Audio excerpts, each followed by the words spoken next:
Avec ses 588 mètres d'altitude, il se dresse seul dans la plaine d'Esdrelon, au cœur de la Galilée, à quelques kilomètres de Nazareth. Vue d'en bas, la montagne sainte apparaît dans toute sa grandeur. Ainsi l'aperçut David, qui dans son psaume la place sur un pied d'égalité avec la haute cime de l'Hermon, appelant les deux montagnes à rendre témoignage à la gloire de Dieu. Le Tabor et l'Hermon se réjouissent dans le nom du Seigneur.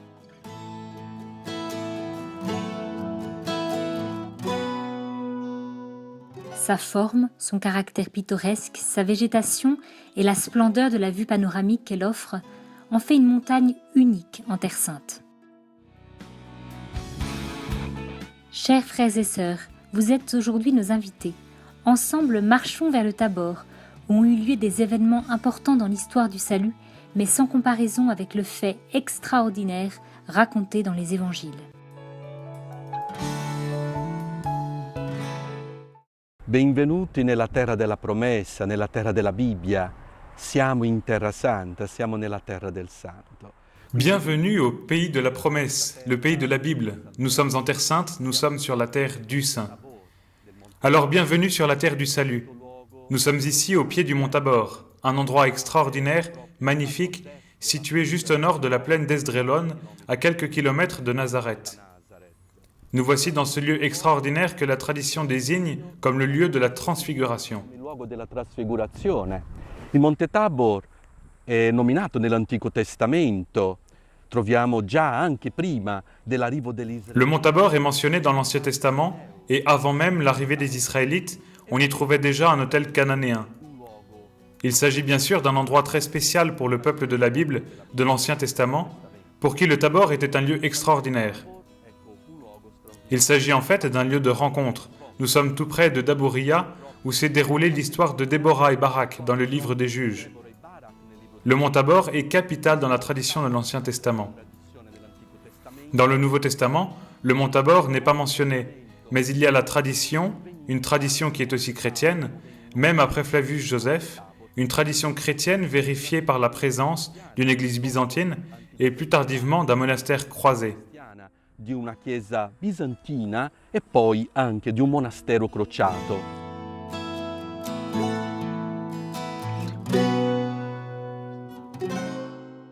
E oggi abbiamo la presenza cristiana dei frati francescani con la chiesa del Barluzzi del 1924. Quindi benvenuti in questo luogo. Aujourd'hui, la présence chrétienne est le fait des frères franciscains dans l'église de Barluzzi, érigée en 1924. Bienvenue dans cet endroit, dans ce lieu de la transfiguration, dans ce lieu où nous sommes invités à découvrir et à contempler la beauté de Dieu. Oui, Dieu est beauté. Le mont Tabor, la beauté de Dieu, non pas finie, mais la beauté du visage du Christ, son visage glorieux, lumineux. Pour cela, nous sommes invités, frères et sœurs, à gravir le mont Tabor, afin de découvrir la beauté de Dieu et faire l'expérience de sa lumière. Le texte biblique nous guidera pas à pas, notamment l'évangile de Matthieu. Chapitre 17, versets 1 et suivants.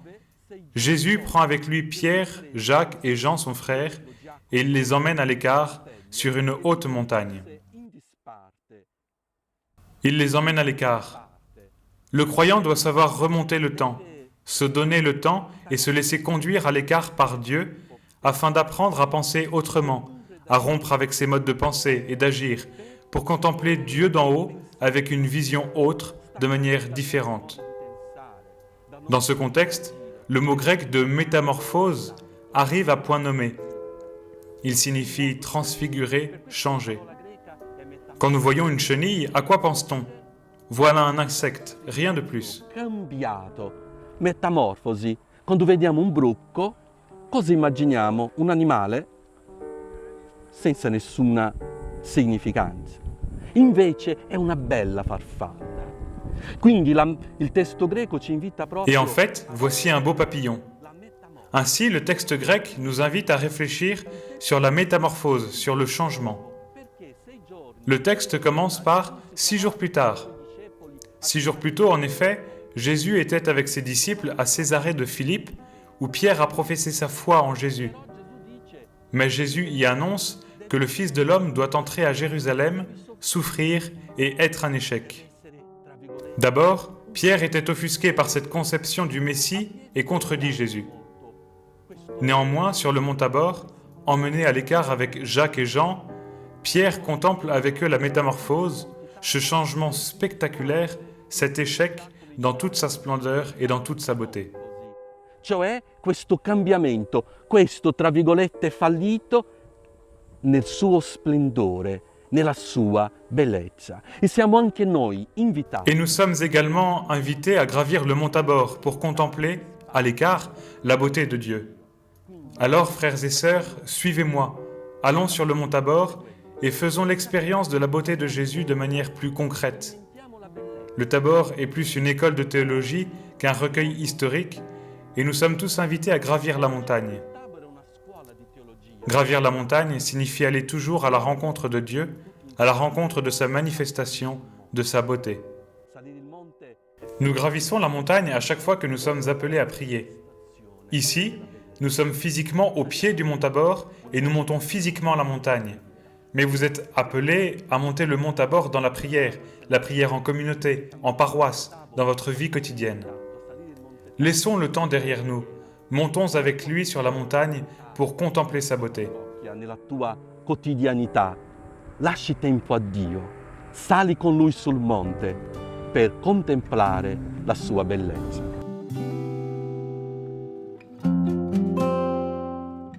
La route serpente les flancs de la montagne couverte de chênes, de caroubiers, de pistachiers, de chênes et de pins. Le sommet est un plateau de 1200 par 400 mètres environ. La porte du vent, qui marque encore l'entrée du plateau au sommet du Tabor, était la seule entrée de la puissante forteresse sarrasine construite au XVIIIe siècle.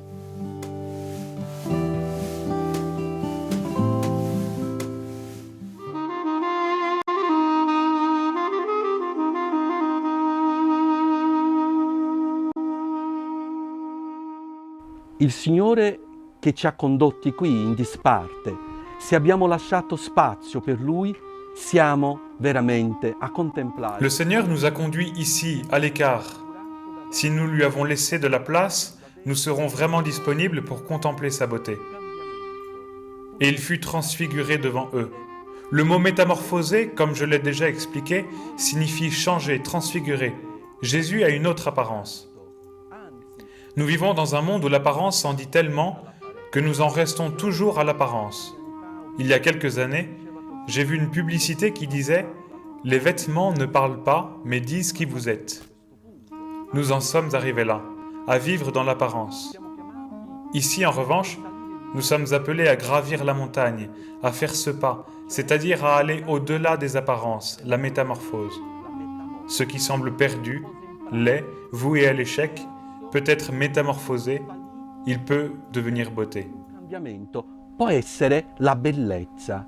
Per questo, quando noi siamo davanti alla bellezza di Dio, cominciamo a cambiare. Ainsi, lorsque nous sommes face à la beauté de Dieu, nous commençons à changer de regard.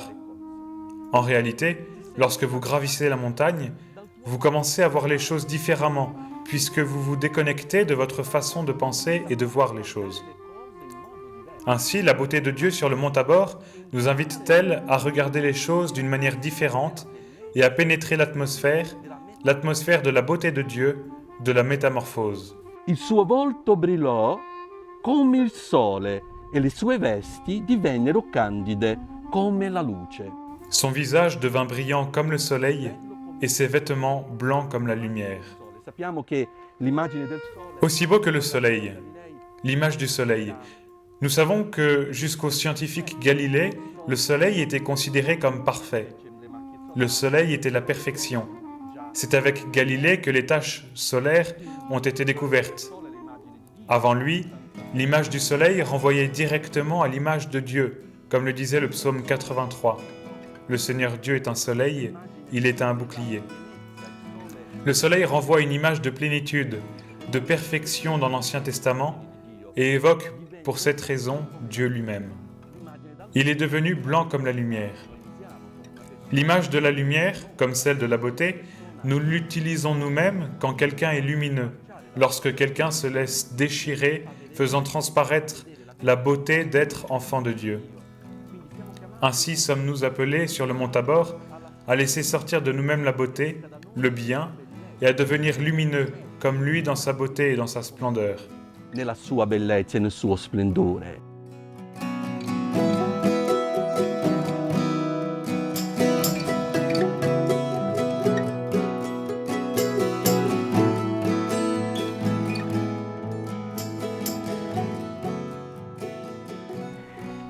Ed ecco apparvero loro Mosè ed Elia e conversavano con lui. Io dicevo Et voilà que Moïse et Élie leur apparurent, conversant avec lui.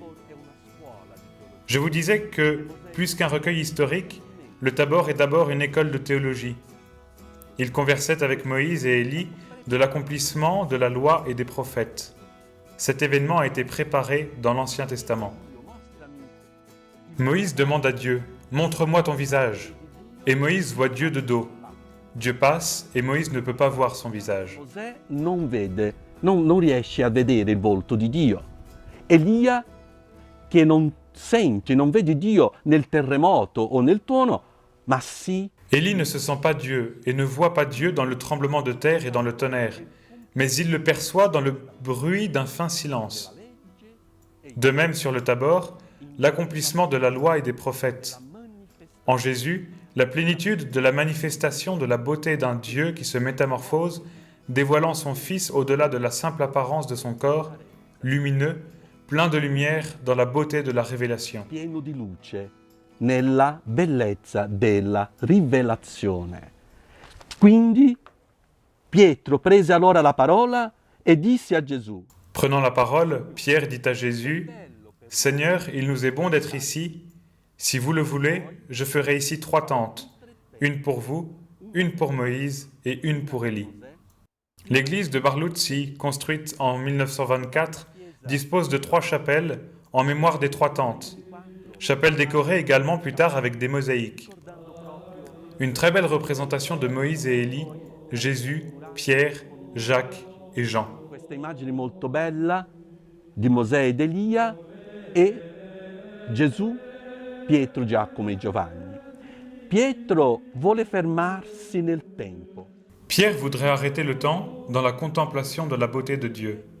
Pierre voudrait rester figé dans le temps. Et voilà qui est magnifique. Lorsque nous expérimentons sa présence, la présence du Seigneur, Pierre s'oublie lui-même. Il commence à se décentrer de lui-même. C'est une des conséquences lorsque nous montons la montagne, lorsque nous contemplons la beauté de Dieu, lorsque nous nous laissons toucher par l'amour de Dieu, par sa présence. Nous commençons à nous décentrer de nous-mêmes. Pierre s'oublie lui-même. Cominciamo a decentrarsi. Pietro si dimentica. Facciamo 3 tende, una per te, una per Mosè e una per Elia. Si dimentica. Pietro vuole fermarsi. Dressons 3 tentes, une pour toi, une pour Moïse et une pour Élie. Il s'oublie. Pierre veut s'arrêter dans le temps de la beauté. Ici, nous pouvons aussi évoquer le profil psychologique de Pierre.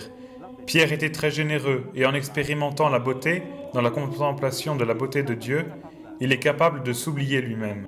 Il parlait encore lorsqu'une nuée lumineuse les couvrit. Une nuée lumineuse. Voilà un paradoxe, nuée lumineuse. Pourquoi donc? Parce que nous ne pouvons pas tout comprendre. Il y a toujours le voile de la connaissance. Cette nuée est l'image de notre perception de Dieu. Nous ne pouvons pas tout comprendre, nous ne pouvons pas tout concevoir. Il y a toujours une part de mystère dans la contemplation de la présence de Dieu, dans la contemplation de son image. Una parte di mistero nel contemplare la presenza, nel contemplare l'immagine di Dio.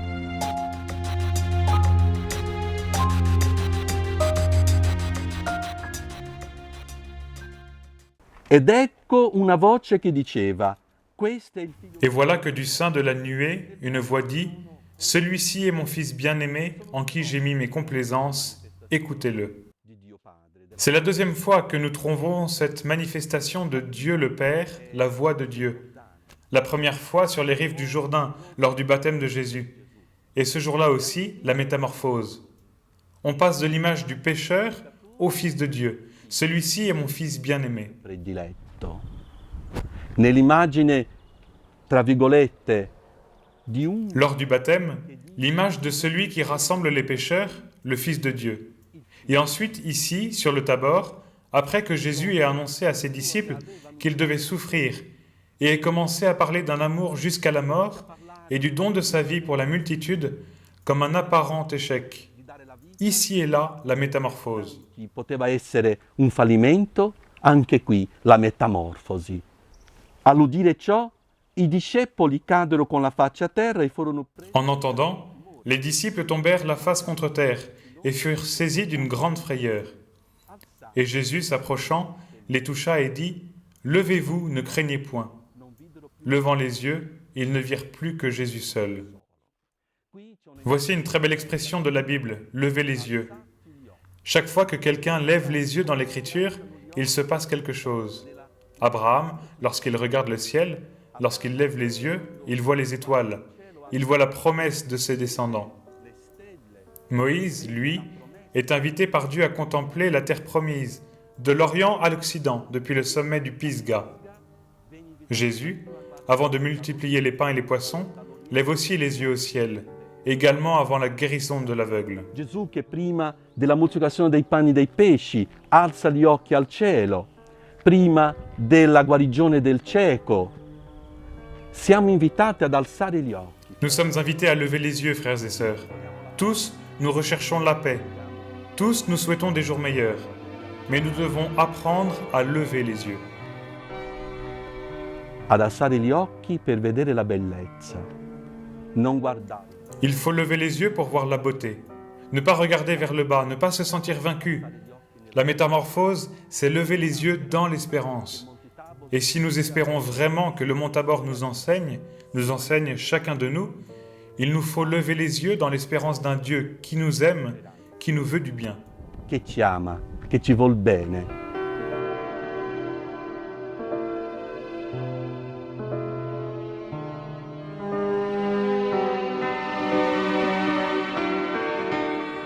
Du haut du mont, nous pouvons voir jusqu'au sommet de Tibériade et lors des jours particulièrement clairs jusqu'au mont Hermon qui marque la frontière nord de la terre promise. Ce magnifique panorama qui offre une vue à 360 degrés doit être contemplé à la lumière de l'Écriture sainte. Ainsi, plus qu'un beau paysage naturel, se dévoilera à nos yeux une vision qui remonte à des siècles et des peuples lointains et fera revivre des faits qui sont parmi les plus importants de l'histoire de l'humanité.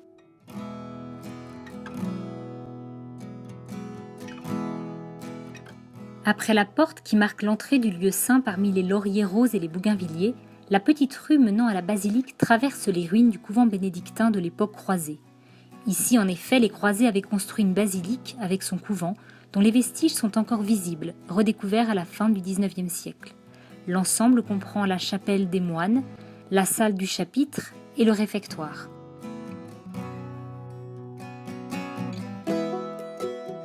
Après la défaite des Latins, pendant longtemps, les chrétiens ont dû abandonner le mont.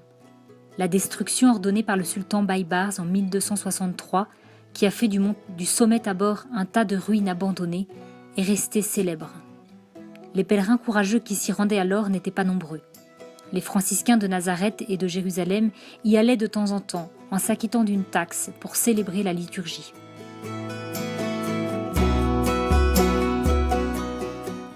Quatre siècles plus tard, les franciscains reçoivent en don la quasi-totalité du mont de la part de l'émir Fakhr ed-Din en l'an 1631. Dès lors, ils commencèrent à construire l'église ainsi qu'un hospice pour les pèlerins, aujourd'hui tenu par la communauté du Mondo X.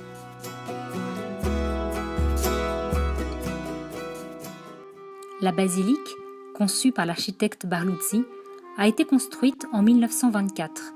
Les deux clochers situés de part et d'autre de la façade sont construits sur les restes des deux chapelles byzantines dédiées à Moïse et à Élie.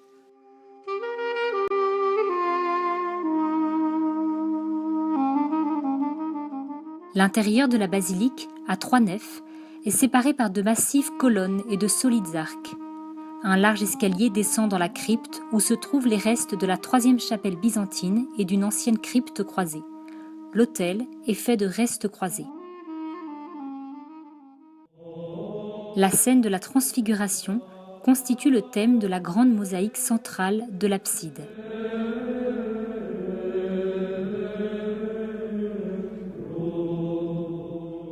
Una chiesa fatta con altare principale, poi 2 cappelle laterali, le 3 tende, una per Gesù.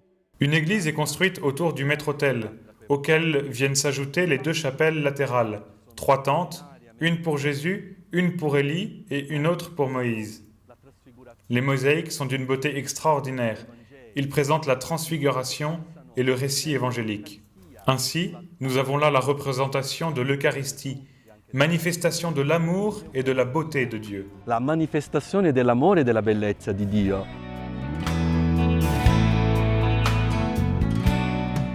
Dans la nuit du 5 août, une basilique tout en lumière illumine la nuit du Mont Tabor, lors de la vigile de la fête de la Transfiguration de notre Seigneur, qui a eu lieu ici même, comme le rapporte une tradition millénaire. De nombreux chrétiens locaux gravissent le mont ce soir-là pour passer la nuit précédant la fête. Comme s'ils voulaient imiter Pierre, ils campent, avec des tentes et de quoi manger, sur le sommet, non loin de la basilique. C'est une tradition solide qui devient un moment de partage nourri par la foi et la prière. C'est beau que les chrétiens de Terre Sainte puissent venir ici, là où Jésus a partagé un moment aussi extraordinaire avec 3 de ses apôtres.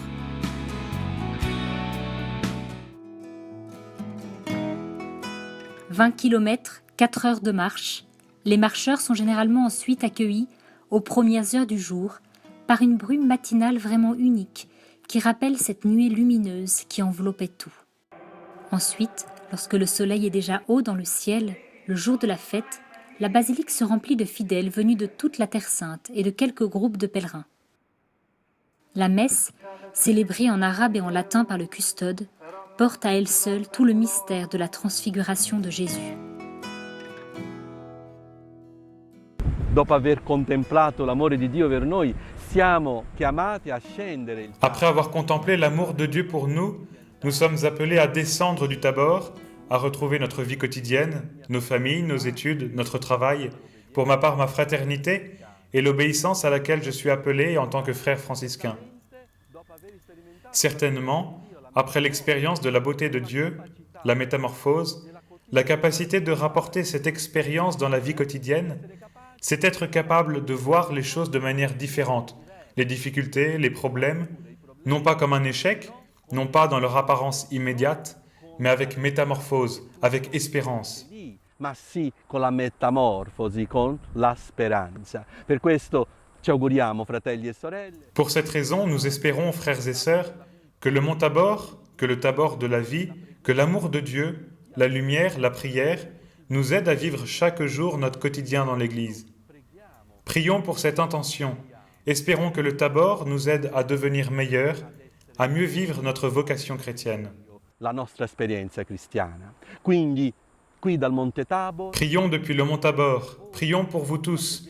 Prions pour tous ceux qui ont à cœur un désir de métamorphose, de voir les choses d'une manière différente, en tant que chrétiens, comme si le fil directeur de toute la parole de Dieu, de l'expérience chrétienne au sein de l'Église, se résumait à ces mots « Le Seigneur soit avec vous ». Que la bénédiction de Dieu Tout-Puissant, Père, Fils et Saint-Esprit, descende sur vous et demeure sur vous à jamais. anga sempre.